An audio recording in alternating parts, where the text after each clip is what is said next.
BMG.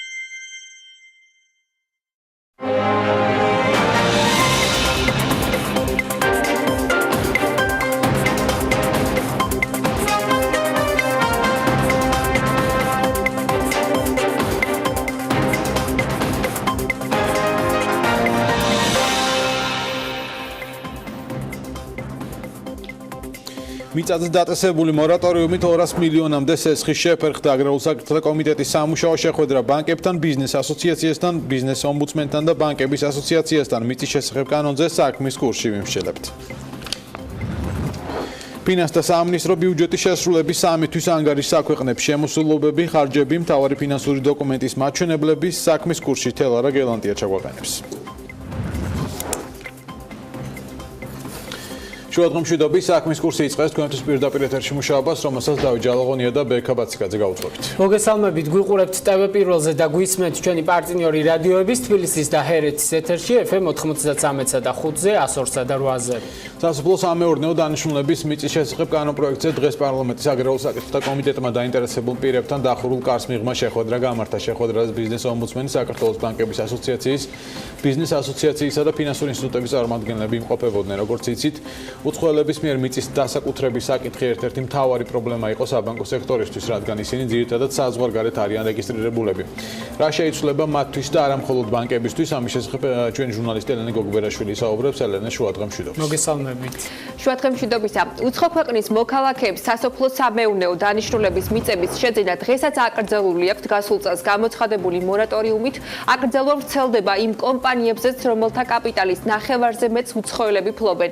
ამ კომპანიების რიგებში არიან ბანკებიც, მათ სესხის უზრუნველყოფაში ჩადებული მიწების დასაკუთრების და შემდგომ რეალიზაციის პრობლემა შეექმნათ. შედეგი რაც დადგა ისაა, რომ საფინანსო ინსტიტუტებმა სოფლის მეურნეობის სექტორის დაკრედიტება შეაჩერეს. დღევანდელი შეხვედრის დაწყებამდე აგრარული კომიტეტის ხელმძღვანელმა კონკრეტული ციფრებიც დაასახელა და თქვა, რომ მორატორიუმის შედეგად დაახლოებით 200 მილიონ ლარამდე სესხი შეფერხდა. ბანკების მხრიდან ამ საკითხის აქტიურად დაყენების შემდეგ კომიტეტმა მიიღო გადაწყვეტილება, რომ ინიცირებული კანონის პარალელურად ცვლილებები მოქმედ მორატორიუმში რჩება. კომიტეტის ხელმძღვანელმა აღნიშნა, რომ საფინანსო სექტორი მიწის რეალიზებას მოახდენს, მაგრამ არავითარ შემთხვევაში მათ ქონების დასაკუთრების შესაძლებლობა არ მიეცემათ. არის ესქები, რომელიც აგროსექტორში არის სახელმწიფო პროგრამები, რომელიც აგროსექტორში არის საბანკო სექტორის მონაწილეობით და ბუნებრივია, იქ არის ხოლმე ის ნაწილი, სადაც დაუშვათ რაღაც წესია დასამატებელი, მაგრამ იმის გამო ვინაიდან ეს მორატორიუმი იყო გაჩერებული, ბანკები თავსი გავებდნენ. არის ისეთი ნაწილი, როდესაც რეგისტრაციამდე ამისული უკვე ბანკს გადახდილი აქვს უკვე თანხა, მაგრამ იმის გამო, რომ მორატორიუმი იყო გამოცხადებული, საჯარო რეჟიმში ისინი ვერ არეგისტრირებდნენ შემდგომი დაუშვათ აუქციონზე გატანის მიზნით. აი გამომდინარე აქედან აი მან მთლიანობაში ჯამში მიიღო საკმაოდ ისეთი მასშტაბი, რომ საბანკო სექტორის შეეძლო უკვე და ალბათ მიდიოდა ტენდენცია ეკითხა, რომ თავი შეეკავებინა ზოგადად აგროსექტორთან ურთიერთობაში. აი ჩვენ მივიღეთ იმის დაპირება, რომ აი ორი კვირის ვადაში ეს პრობლემა ზოგადად მოხსნილი იქნება ნებისმიერი საკრედიტო დაწესებულებასთან მიმართებაში.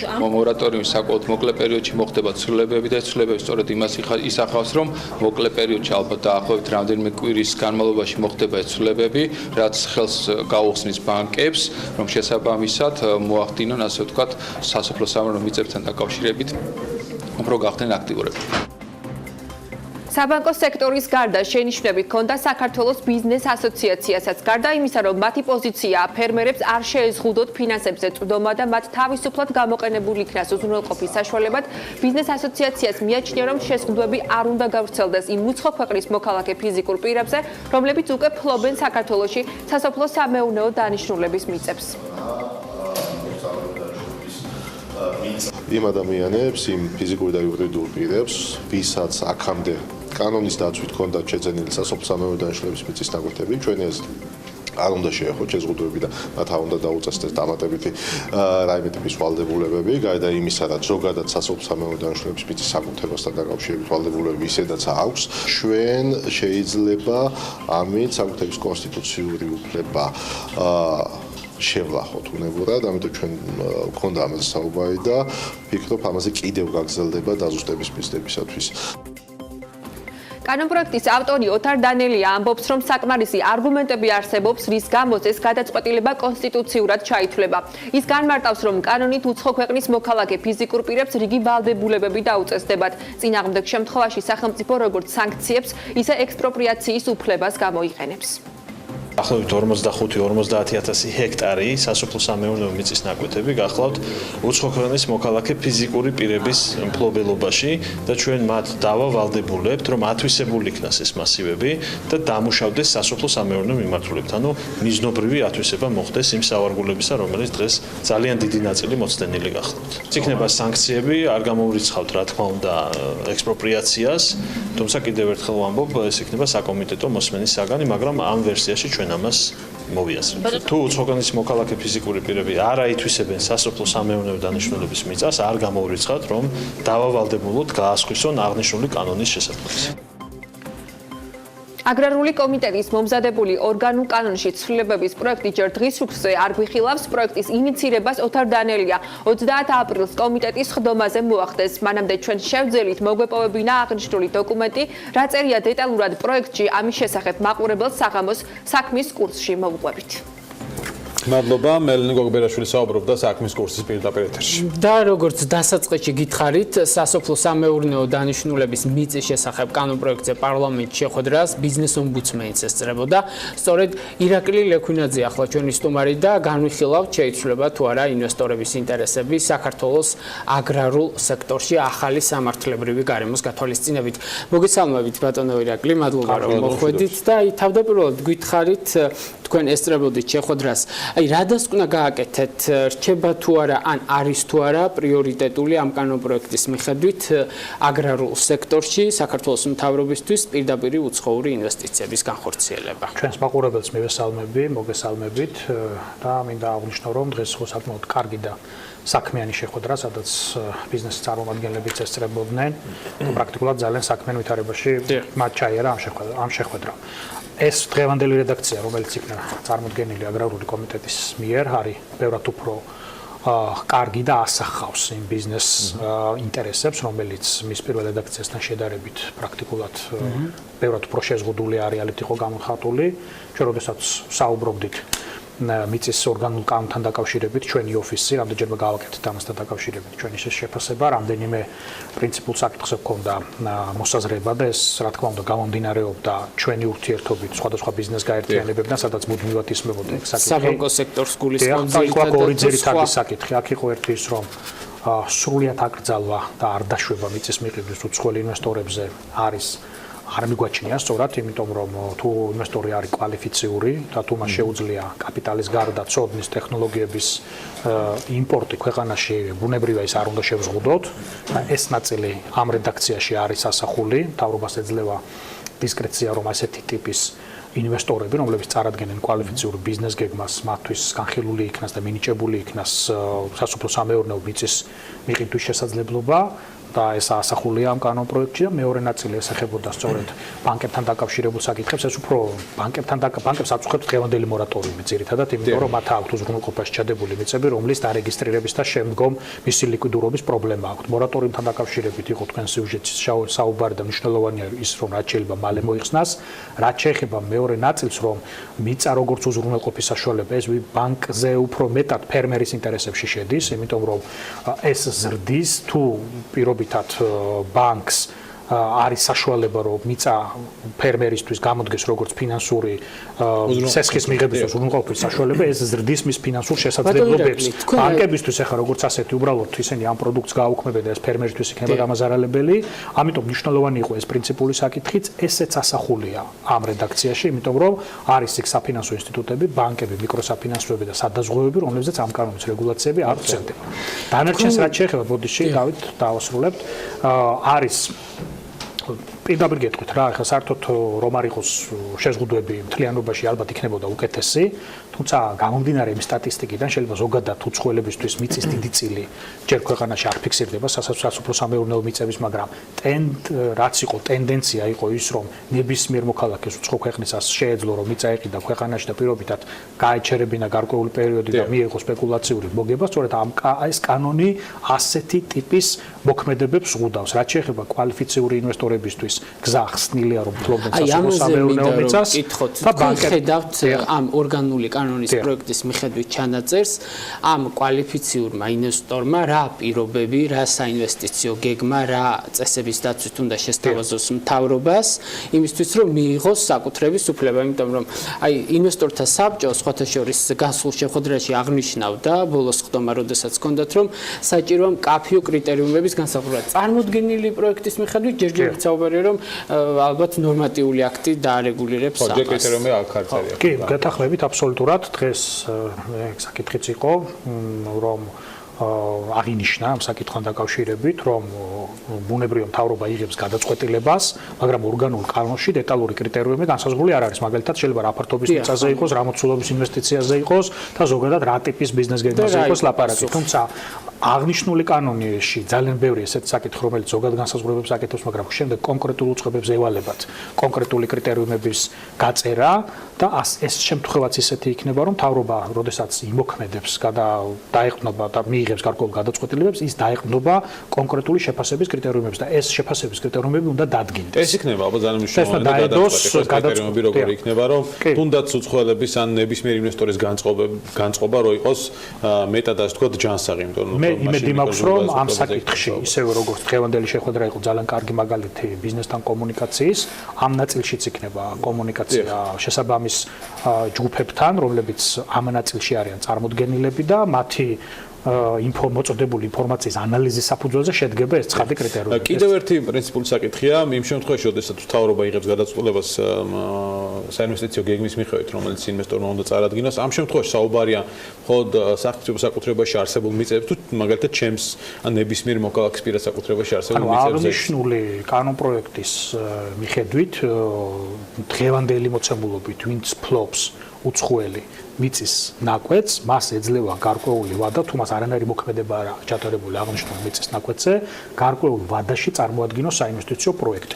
თუ ის ვერ წარმოადგენს ამ საინვესტიციო პროექტს, ამის შემდეგ მას ეძლევა გარკვეული ვადა იმისთვის, რომ მოახდინოს გასხვისება ამ მიწის ნაკვეთის, თუ იქ არანაირი მოქმედება არ აქვს ჩატარებული და თუ ვადაში ვერ ეტევა და გასხვისება ვერ ხერხდება, ასეთ შემთხვევაში სახელმწიფო იტევებს უფლებას, რომ შესაბამის დადგენილი წესით გამოისყიდოს აღნიშნული მიწის ნაკვეთი. ჩვენ მქონდა დღეს რამდენიმე საკითხი, რომელიც ბუნებრივია, ჩვენ ესეთი პრაქტიკა გვაქვს ხოლმე, როდესაც მსგავსი ტიპის კანონპროექტების განხილვა ხდება მაქსიმალურად ვეკითხებით ბიზნეს ასოციაციებს, ვიღებთ ვაგროვებთ მათ ძირითად შენიშვნებს, ახლა შენიშვნები ძალიან ბევრია ტექნიკურ ნაწილშიც და რიგ საკითხების დაზუსტებასთან დაკავშირებით, თუმცა ეს სამუშაო პროცესია და მე აქ ხელთან მაქვს თვითონ ბიზნეს ასოციაციების, სამი ბიზნეს ასოციაციის მიერ გამოგზავნილი შენიშვნები, რომელიც ბუნებრივია აქვს აგრარულ კომიტეტსაც და ჩვენი მხრიდანაც იქნება ეს მიწოდებული, განხორციელებული.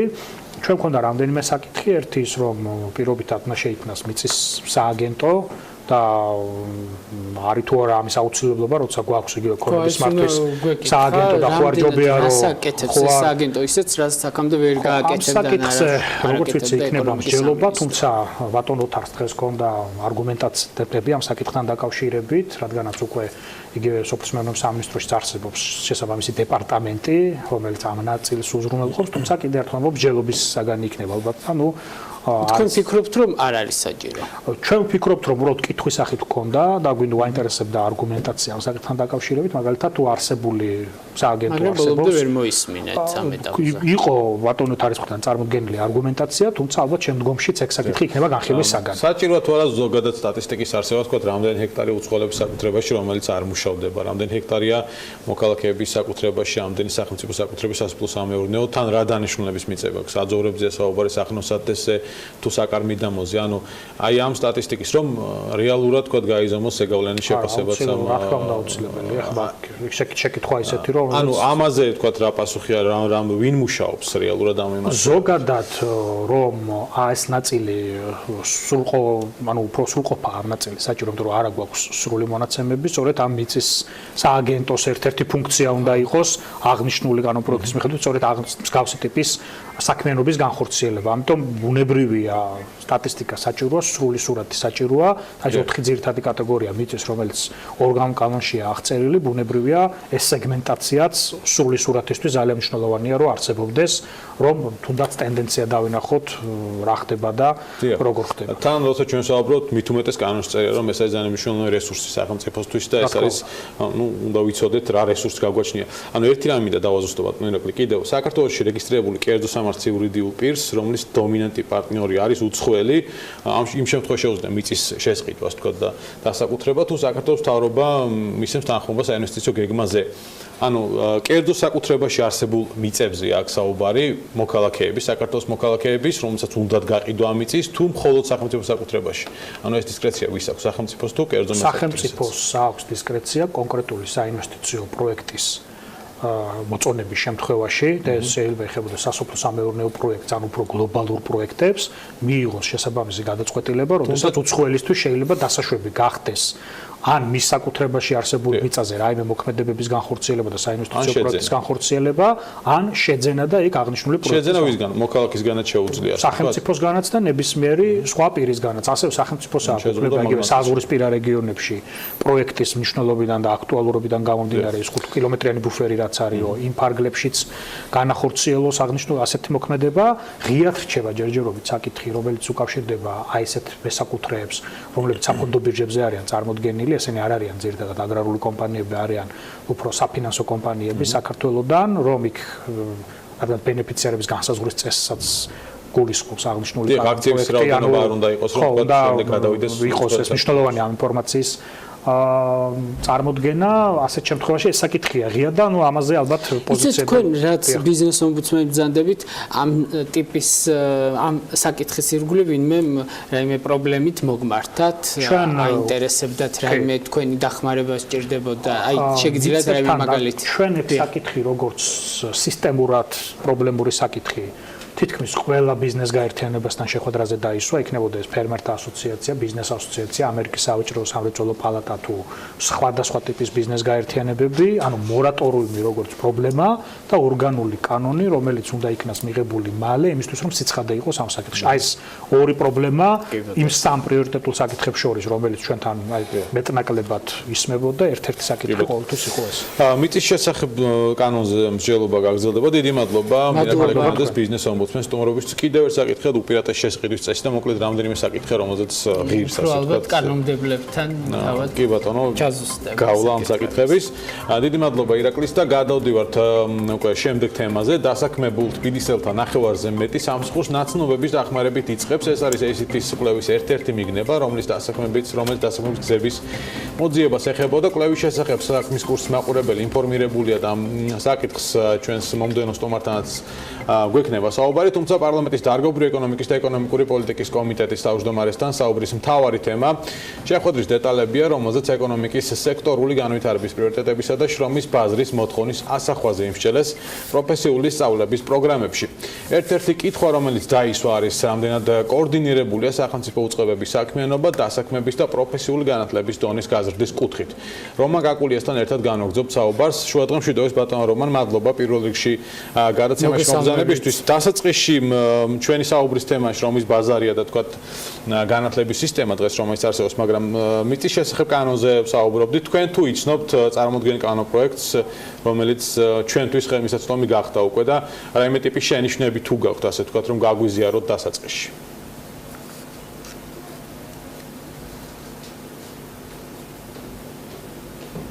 მოგესალმებით. კანონპროექტს, რა თქმა უნდა, ვიცნობთ, თუმცა მისი დეტალური განხილვა ჩვენთან დაიგეგმება ცხადია. როგორც წესი მე გაკეთება კომენტარის მიყვარს, ოდესაც დასრულდება ხოლმე ჩვენთან მუშაობა აგრეს კანონპროექტზე, წინასწარი შეფასებები, რა თქმა უნდა, შეგვიძლია გავაკეთოთ. ბატონო რომან, ერთი საკითხი ამ კანონპროექტთან დაკავშირებით შეიძლება ითქვას, რომ ერთ-ერთი მთავარი მიზანი ასევე ამ კანონპროექტის განმარტებით ბარათში მოცემულია ის, რომ უნდა მოხდეს სრულად აღრიცხვა, ასე ვთქვათ, მიწების საჭიროა ვიცოდეთ, რა გვაქვს, რა არ გვაქვს და ასე შემდეგ, ვის რომელი ნაკვეთი ეკუთვნის და მთელი დეტალები. მაგრამ იგივე მიზნები გაწერილი იყო პირველად, როდესაც მორატორიუმი გამოცხადა თუ სწორედ მახსოვს 2014 წელს, აი იმ მორატორიუმის განმარტებით ვარაჩიც და ეს 4 წელი რაში დავკარგეთ, შეგიძლიათ გითხრათ, აი თქვენ თუ გაქვთ ამაზე პასუხი?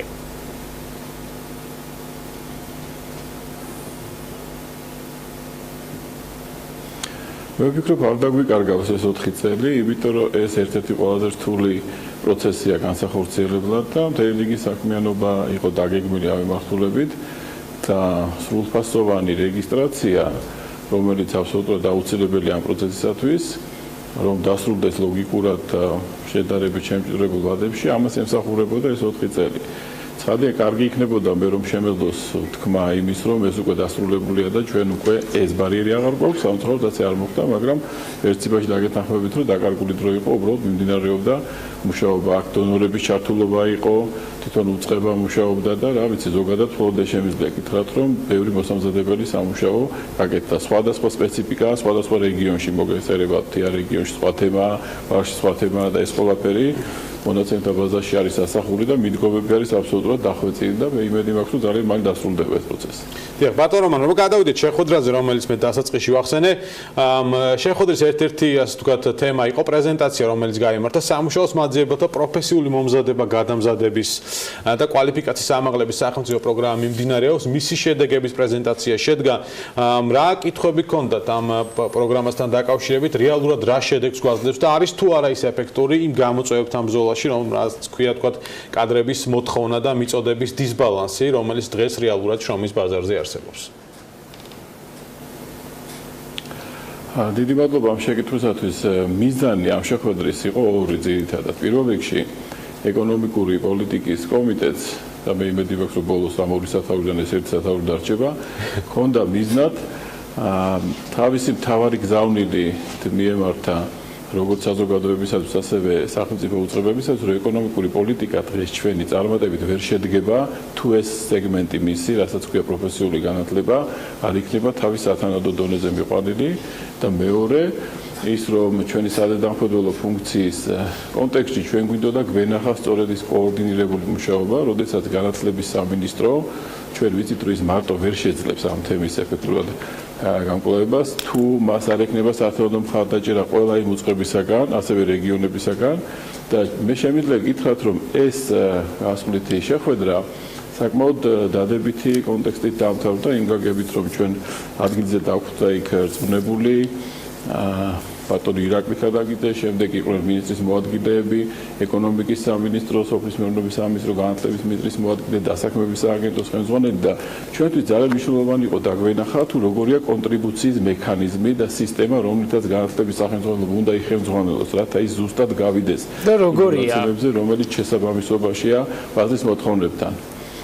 და ეს პროცესი, სისტემა მე შემიძლია ვთქვა, რომ მუშაობს ნამდვილად და ეხლა ჩვენ თუ გადავალთ უკვე შემდეგ ეტაპზე ამ საქმიანობის პროგრესის ეს უკვე იქნება სწორედ იმ პროფესიების პირველ რიგში კვალიფიკაციის ამაღლება ამ ადამიანების რომლებიც აწვდიან ამ ცოდნას მეორე რა თქმა უნდა იქნება სწორედ ანალიზი იმ დასაქმების ბაზრის რომელსაც როგორც დასაქმების სააგენტო ასევე ეკონომიკისა და სოფლის მეურნეობის სამინისტრო ძალიან მკაფიოდ თანამშრომლობენ განათლების სამინისტროს და მოკლედ მე შემიძლია გითხრათ რომ პროცესი დადებითად მიმდინარეობს ეს არ არის მხოლოდ რაღაცა დადებით კონტექსტში საქმის დაახების ცდელობა ნამდვილად იგრძნობა რომ ყველა ის ადამიანი რომელიც ამ შეხვედრას ესწრებოდა ჩვენთვის ერთ-ერთი ინდიკატორი იყო რომ არავის არ მიუღია იქ რაღაც ახალი ინფორმაცია ანუ ეს ინფორმაცია მუშაობს კარგად ურთიერთგაცვლის კუთხით ამიტომ ეს კარგი ინდიკატორი იყო ვადაურობა თქვენ ბრძანეთ რომ ახლა არავის მიუღია ახალი ინფორმაცია სხვათა შორის უნდა აღინიშნოს რომ შრომის ბაზრის კვლევები არაერთი ქვეყნდება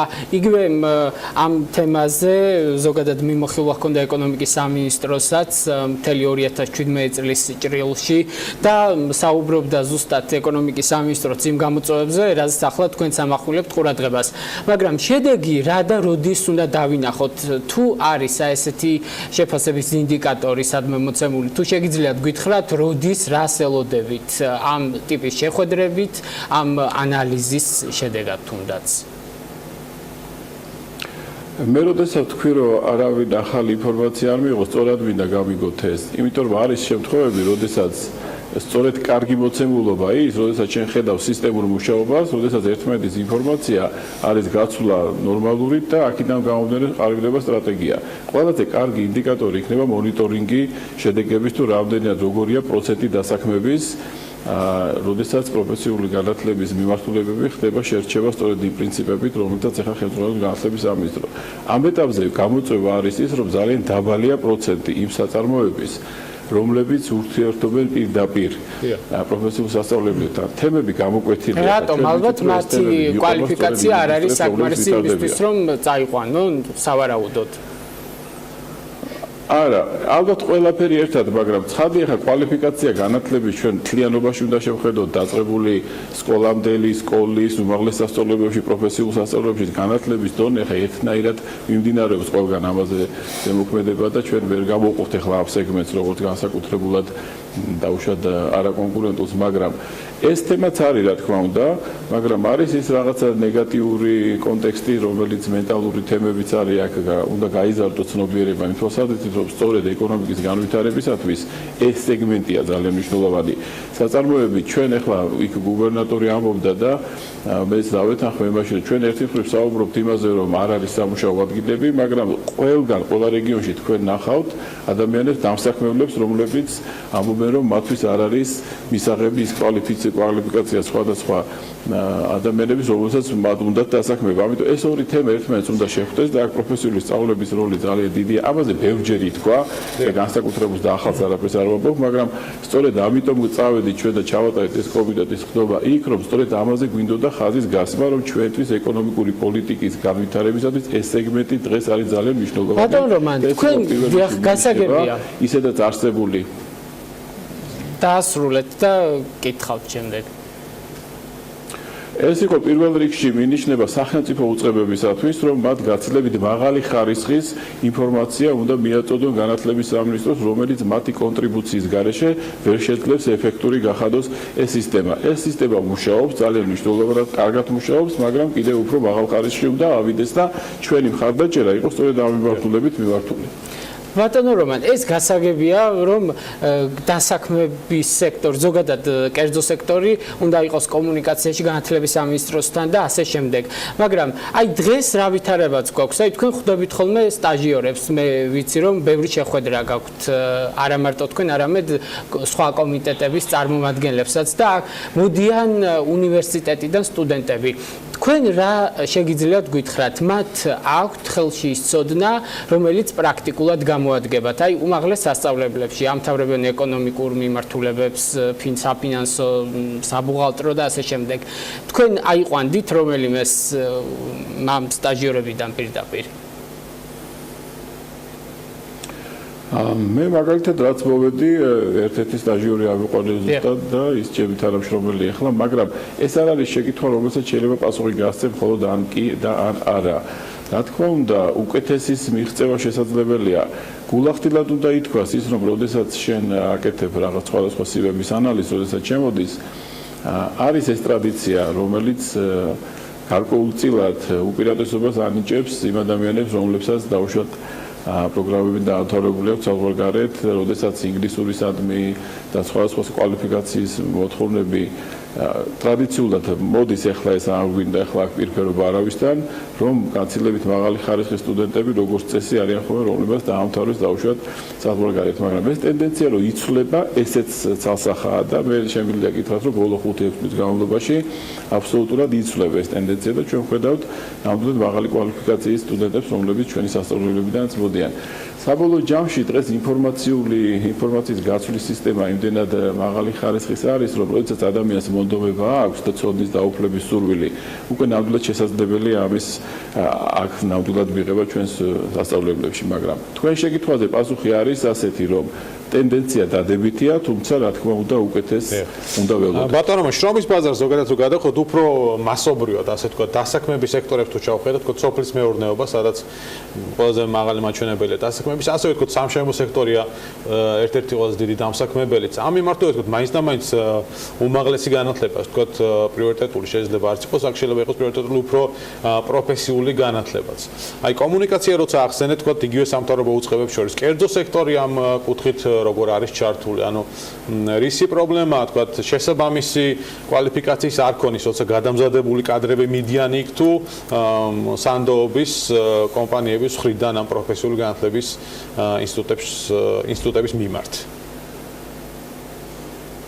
ფაქტობრივად თქვენ ასახელებთ ხოლმე ყველა მიზეზს, რომელთა ერთობლიობაც ქმნის ამ პრობლემას. ყველაფერი ერთად და აქაც მზარდ და დადებით ტენდენციებზე შეგვიძლია ჩვენ მხოლოდ ვილაპარაკოთ. ჩვენ ახლა ცალსახად ვერ ვიტყვით, რომ პროფესიული განათლების სფეროში მასწავლებლები არიან სწორედ იმ ხარისხის, რომ მათ შეუძლიათ 100%-იანი გარანტიით უზრუნველყონ სექტორი სპეციალისტებით, მაგრამ ტენდენცია ნამდვილად დადებითი აქვს. არის ასევე გარკვეული მენტალური პრობლემები. მე ვთქვი ეს და ვიმეორებ, რომ ადამიანები დამსაქმებლები ერთ-ერთი კვლევა, რომელიც ეკონომიკის სამინისტრომ ჩაატარა, სწორედ ეხებოდა მას, თუ დამსაქმებლები როგორ ეძებენ იმუნარებს, რომელიც მათ ჭირდებათ და რაოდენ გასაოცარიც არ უნდა იყოს, ოფიციალური კვლევაში წერია, რომ საწარმოების უდიდესი ნაწილი მეგობრებში, ახლობლებში და ნაცნობებში ეძებს. მე ისეთის კვლევაც ვახსენე, სადაც ნახევარზე მეტმა თბილისელებმა დაიწყეს, ანუ მეგობრის ახლობლის დახმარებით და ანუ აი ეს ნეპოტიზმით, ასე ვთქვათ, სამსახური ისეთის კვლევა იყო 55% იყო ასეთი თბილისში გამოკითხულთ. კი, ეს ძალიან ძიმე ტრადიციაა ჩვენი, როდესაც ჩვენ მხოლოდ ჩვენს თვალსაწიერში ვეძებთ კადრებს და ოფიციალური ინსტიტუციები, რომელიც ამ მიზნით არსებობენ, მათი სერვისებით სარგებლობა გაცილებით ნაკლებია, მაგრამ ეს ტენდენციაც იცვლება. ახლა ამასაც მე მგონი ორივე ვხვდებით, რომ ნამდვილად ვხედავთ ამ ტენდენციის ცვლილებას, თუმცა აქ ძალიან ბევრი რამეა გასაკეთებელი. მოკლედ რომ შევაჯამო ის, რაც მე კომიტეტის ხდომიდან გამოვიტანე დასკვნა, ნამდვილად არის ის, რომ განათლების სამინისტრო ჩემი კოლეგის ხელმძღვანელობით ჩვენი კომიტეტიც ასევე ძალიან მკაფიო ხედვა აქვს როგორც არსებულ პრობლემებთან მიმართებაში, ასევე მისი მოგვარების გზებთან მიმართებაში. სისტემა, რომლითაც მათ უნდა ინფორმაცია მიიღონ სხვადასხვა სახელმწიფო უწყებებიდან, ესეც ნამდვილად წარმატებით მუშაობს. ბატონ რომან, გასაგებია, ძალიან ცოტა დრო დაგვრჩა და მინდა სანამ დაგემშვიდობებით, ძალიან მოკლედ გითხრათ საპენსიო რეფორმასთან დაკავშირებით თქვენს შენიშვნებზე თუ მიიღეთ პასუხები. ჯერჯერობით მართალი კითხვით ამომწურავი პასუხი ამასთან დაკავშირებით არ მიგვიღია. თუ გახსოვთ ჩვენი პოზიცია ის ძირითადად სწორედ ამ საპენსიო ფონდის საინვესტიციო პოლიტიკას ეხებოდა და ჩვენ ამ გადაწყვეტილებას ვერ მივიღებთ პრინციპში, თუ აქ ვერ მივიღებთ ისეთ პასუხს, რომლითაც აბსოლუტურად გამართულად შეგვეძლება ურჩიოთ ჩვენ საზოგადოებას ამ პროექტში მონაწილეობის მაღალი სტანდარტი როგორი იქნება უნდა დავინახოთ და ჩვენი რჩევა უნდა ეფუძნებოდა ჩვენ რწმენას, რომ ჩვენ სწორ რჩევას ვაძლევთ საზოგადოებას. დიდი მადლობა. პირდაპირ ეთერში პარლამენტის დარგობრივი ეკონომიკისა და ეკონომიკური პოლიტიკის კომიტეტის თავმჯდომარე რომან კაკულია საუბრობდა. იქნება 1 სათაურის დარჩესო ამ კომიტეტსო ბატონ რომანმა როგორც გითხრა. რეკლამის შემდეგ დაგიბრუნდებით რამდენიმე წუთი, ჩვენცაც უკეთესი იქნება ეს 1 სათაური. რეკლამის შემდეგ რამდენიმე წუთში გიბრუნდებით საინტერესო სტუმრებით და თემებით. დროებით.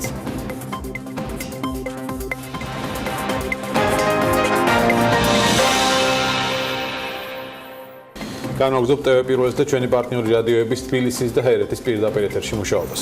ჰიდროენერგო კორპორაცია დასავლეთ საქართველოში ჰესების მშენებლობისთვის ტექნიკურ-ეკონომიკურ კვლევებს ატარებს. ეს პროცესი უკვე მესამე წელია მიმდინარეობს. იმ შემთხვევაში თუ ყველაფერი ისე წარიმართა, როგორც დაგეგმილი იყო, მაშინ მომავალ წელს კომპანიამ გარემოზე ზემოქმედების შეფასების დოკუმენტზე უნდა დაიწყოს მუშაობა. დროულად მოახერხებს თუ არა ინვესტორი ახალი ჰესების აშენებას და რამდენად შეიცვალა გარემო ენერგო სექტორის არა მხოლოდ ახალი, არამედ უკვე დაწყებული პროექტებისთვის, ამას ჰიდროენერგო კორპორაციის ოპერაციების დირექტორისგან ტატო ცინცაძისგან გავიგებთ, რომელიც ჩვენი სტუმარია. მოგესალმებით, მადლობა რომ მოხვედით. აი თავდაპირველად გითხარით, რა ეტაპზეა თქვენი პროექტების მიმდინარეობა და დასავლეთ საქართველოში, თუ მოახერხებთ მომავალ წელს უკვე გარემოზე ზემოქმედების შეფასების დოკუმენტზე მუშაობის დაწყებას და აი მეგავატის საერთო ჯამში რა უნდა მივიღოთ, რამდენ მეგავატზეა ჯამურად საუბარი. მოგესალმებით, პირველ რიგში დიდ მადლობას მოგახსენებთ მოწვევისთვის. ზოგადად ასევე ვისარგებლებ შემთხვევით და დიდ მადლობას გადავხდით თქვენ გუნდს იმ დიდ ინტერესის გამო, რასაც თქვენ უთმობთ და დიდ ყურადღებას, რასაც თქვენ უთმობთ ამ სექტორს, ვთვლი რომ ძირითადი პრობლემატიკა, რაც თან სდევს ამ სექტორს დღევანდელ დღეს, მდგომარეობს სწორედ კომუნიკაციის პრობლემაში დაინტერესებულ მხარეებს შორის, იქნება ეს ინვესტორის სახელმწიფო თუ ადგილობრივი მოსახლეობა და ვთვლი რომ მსგავსი დისკუსიები სულ ცოტა გაზრდის პრობლემატიკის აქტუალიზაციას და თავის წვრილს შეიტანს საკითხის დარეგულირებაში. ამიტომ მადლობა თქვენამდე. რაც შეეხება ჩვენს პროექტებს, ჩვენ 2015 წელს გაფორმებული მემორანდუმის საფუძველზე ვაატარებთ მაღალკვალიფიციურ კონსულტანტთან ერთად ტექნიკურ-ეკონომიკურ დასაბუთებას, რომელიც უნდა დამთავრდეს წლის ბოლოს. სხვათა შორის პატარა კორექტირება შევიდა გეზეში ეგრეთ წოდებული გარემოზე ზემოქმედების შეფასება, ეს არის განუყოფელი ნაწილი ტექნიკურ-ეკონომიკური დასაბუთების და ეს პარალელურად მიმდინარეობს. შესაბამისად, ჩვენ წლის ბოლოს უკვე გვეცოდინება კონკრეტული მახასიათებლები ტექნიკური, ასევე მათ მიერ გამოწვეული და მას შემდეგ რაც ეს დოკუმენტი მზად იქნება, რა პერიოდში შეიძლება რომ დაიწყოს უკვე ასე ვთქვათ პროექტის განხორციელება. როგორც მოგიხსენებათ, ეს პროცესი ზოგადად ტექნიკურ-ეკონომიკური დასაბუთების და ინვესტორსა და სახელმწიფოს შორის ეს არის მიმდინარე მოლაპარაკებები, ყოველთვის აქ არ ხდება რომ ერთხელ გადავწყვიტეთ და დავიშალეთ და მე ერთი მხარე ვერ საკეთებს მეორეს.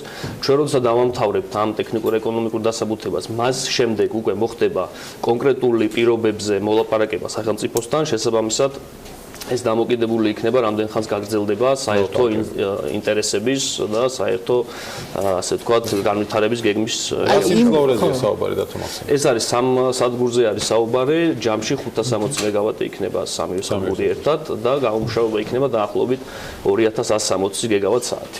და აი იქიდან გამომდინარე რომ უწყებები გაერთიან და ენერგეტიკის სამინისტრო და ეკონომიკის სამინისტრო, აი თქვენ ბრძანეთ კომუნიკაცია, ეს უფრო გართულ და იგივე დონეზეა თუ გაუარეს და ამ ეტაპზე ჩვენი პირადი გამოცდილებით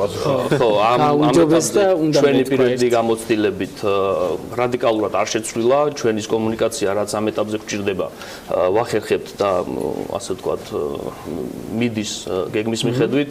თავიდანვე ახსენეთ, რამდენად მოვასწრებთ ვადებში ჩატევასო, ჯერჯერობით ყველაფერი მიდის გეგმის მიხედვით, იმ გეგმა გრაფიკს მივყვებით, რაც შეთანხმებული გვაქვს მთავრობასთან, ამ თვალსაზრისით რამე შეფერხება და არც მემორანდუმის პირობებში რაიმე არ შეიცვლება ფასებთან დაკავშირებით. ფასები ჩვენ არ გვაქვს დაფიქსირებული, რამე თუ არ ვიცით ჯერ საბოლოო ჯამში რას ტექნიკური მახასიათებლები ექნება სადგურს, ზოგადად წინასწარ ესეთ ფასების შეთანხმება არასწორია ჩემი აზრით, იმიტომ რომ ზუსტად უნდა ვიცოდეთ, ეს ფასი არ არის ასე ვთქვათ რაღაცა ციდან მოტანილი ციფრი. ეს არ არის არც ინვესტორის ახირება და არც სახელმწიფოს რაღაცა ჩაციკლული ციფრი, რაზეც უნდა მიაღწევს. ეს გამომდინარეობს ისევ და ისევ, რამდენად საჭიროა კონკრეტული ჰიდროელექტროსადგურის მშენებლობა ქვეყნისთვის, ენერგეტიკული სექტორისთვის და ამ კონკრეტული ტექნიკური მახასიათებლებით მისი აშენებისთვის რა არის საჭირო, რომ ინვესტორმა მიიღოს მინიმალური სარგებელი და ასევე სახელმწიფო მიიღოს ის დადგმული დამატებითი სიმძლავრე, რაც მას სჭირდება. თუმცა პრაქტიკა იყო ხო თავიდანვე ფას გათვალისწინე მემორანდუმის პროცესს და ეს შემდეგ ამან პრობლემები გააჩინა ერთგვარად, ვიცით ამის შესახებ. რაც შეეხება აი მე ვფიქრობ ყველაზე მთავარ კომუნიკაციას, რომელიც მე ბოლო პერიოდში ჰქონდა, თქვა ამ თემებზე საუბარი, პროტესტი, რომელიც არის თქვა ჰიდროელექტროსადგურების მიმართ, კომუნიკაციის ნაკლებობა, რომელზეც არაერთი თქვა ინვესტორი საუბრობს კერძო კომპანიებს, სახელმწიფოს მათ შორის ადგილობრივებთან თვითმმართველობასთან. აი ამ კომუნიკაციის ნაწილში თუ შეიცვალა რამე ბოლო პერიოდის განმავლობაში. ეს არის და რა უნდა შეიცვალოს, რომ შედეგები მივიღოთ ისეთი, რაც იდეაში ქვეყანას ჭირდება სტრატეგიულად და მოსახლეობასაც მის. ეს ჩემი აზრით არ არსებობს ერთი ვერცხლის ტყვიარით ის ყველაფერს მოვაგვარებთ, ეს არის მიმდინარე პროცესი. ის ნეგატიური სენტიმენტები, რაც დღესდღეობით სახეზე გვაქვს ჰიდროელექტროსადგურებთან მიმართებაში, სწორედ იმის გამოძახილია, რომ რაღაცა პრობლემა არსებობს და ეს რატომ ვამბობთ, რომ ეს არის კომუნიკაციის პრობლემა. პროექტირების ეტაპზე 99.9% შემთხვევაში პროექტებისა, რაც ჰიდროელექტროსადგურები შენდება. კომპანიები, ინვესტორები, ესე იგი, აკონტრაქტებენ მსოფლიოში უმაღლესი გამოცდილების და უმაღლესი დონის საინჟინრო კომპანიებს. როგორც მოგახსენებათ, ესე იგი, ეს ჰიდროელექტროსადგურები არის მაღალი კაპდაბანდების პროექტები, შესაბამისად აუცილებელია ფინანსური ინსტიტუტების ჩართულობა. ამ ფინანსურ ინსტიტუტებს თავის მხრივ გააჩნიათ ძალიან მკაცრი და კარგად გაწერილი მოთხოვნები და სტანდარტები, თუ რას უნდა აკმაყოფილებდეს, როგორც გარემოზე შეფასების ანგარიში, ასევე მისი მონიტორინგი და შემდეგ უნდა გააკეთოს ეს კრიტერიუმებიც არის გაწერილი. კრიტერიუმი მათ მოთხოვნაში არ არის გაწერილი, მაგრამ საბოლოო სამაგიეროდ ჩვენ აქეთ ადგილობრივ კანონმდებლობაში გვიწერია ეკონომიკის სამინისტროსთან არსებობს ტექნიკური ზედამხედველობის სამსახური, რომელიც პირველ რიგში გაცემს მშენებლობის ნებართვას, რომლის ინტეგრალური ნაწილი არის გეზეში და შემდეგ ახორციელებს მონიტორინგს, რომ ამ კონკრეტული ტექნიკური საბუთის და სამშენებლო ნებართვის მიხედვით განხორციელდეს პროექტი. და პრინციპში ამ ეტაპებს შეიძლება მიყვას კიდეც დაინტერესებული პირი, რა როგორ ხორციელდება. რამე პოლიციაში დავამთავრებ ტექნიკურ ზედამხედველობის სამსახურს გააჩნია ბერკეტი, რომ მოახდინოს როგორც რეკომენდაციების გაცემა მშენებლობის პროცესში, რომ აქ რაღაც არასწორად კეთდება, ასევე აქვს სანქციების და ჯარიმების საშუალება. შესაბამისად, ეხლა აქ ინდივიდუალურად თუ ავიღებთ, არ შეიძლება ყველა პროექტის ერთ ქვაბში მოხარშვა, ასე ვთქვათ, და ყველას ერთ და იგივე პრობლემატიკა არ აქვს.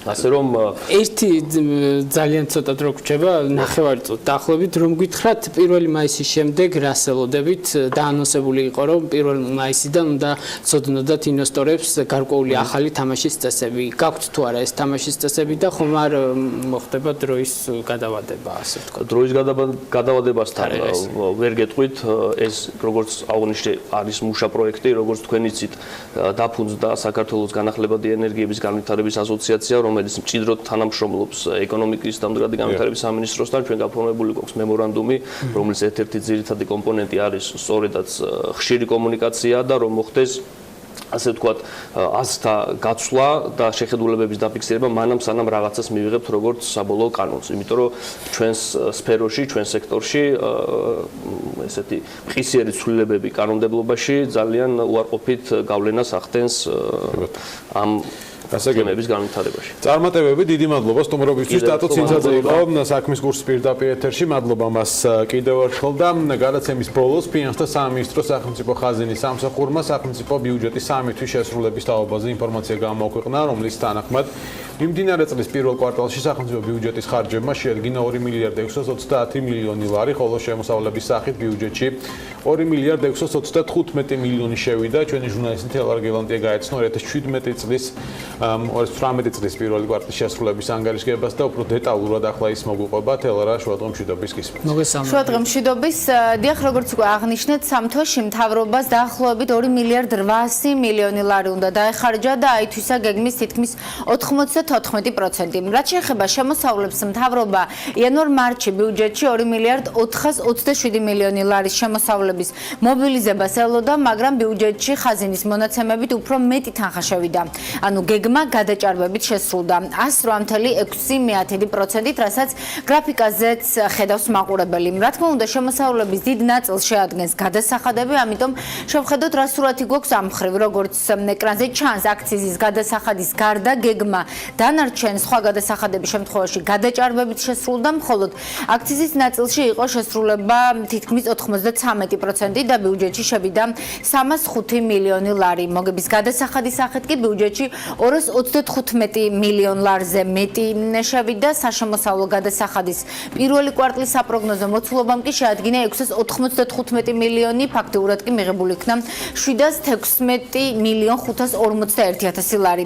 რაც შეეხება დღგ-ს გადასახადის გეგმას, რომელიც შემოსავლების უდიდეს ნაწილს შეადგენს გადასახადებში, გეგმა 106%-ით შესრულდა და ბიუჯეტში მილიარდ 64 მილიონი ლარი შევიდა. დანარჩენს ეკრანზეც ხედავთ, მაგალითად, იმპორტის გადასახადის გეგმაც ანგარიშო პერიოდში 131%-ით შესრულდა. რადგან შემოსავლები გადასახადების გარდა გრანტებს და სხვა შემოსავლებსაც მოიცავს, საინტერესო ამ ნაწილშიც როგორი შესრულდა. რა თქმა უნდა, სამთოში გრანტების სახით ხაზინაში ჩამორიცხულმა თანხამ დაახლოებით 188 მილიონი შეადგინა, რაც გეგმის 147%-ით შესრულებას ნიშნავს. მათ შორის 161%-ით შესრულდა უშუალოდ ბიუჯეტის მხარდამჭერი გრანტების გეგმაც, ანუ სამთოში ელოდა მთავრობა 85.5 მილიონი ლარის ჩამორიცხვას, მაგრამ ბიუჯეტში ამ პერიოდში 168 მილიონი შევიდა. სხვა შემოსავლების სახით კი ბიუჯეტში შევიდა 67 მილიონი ლარი და ამ ნაწილშიც გეგმა გადაჭარბებით შესრულდა.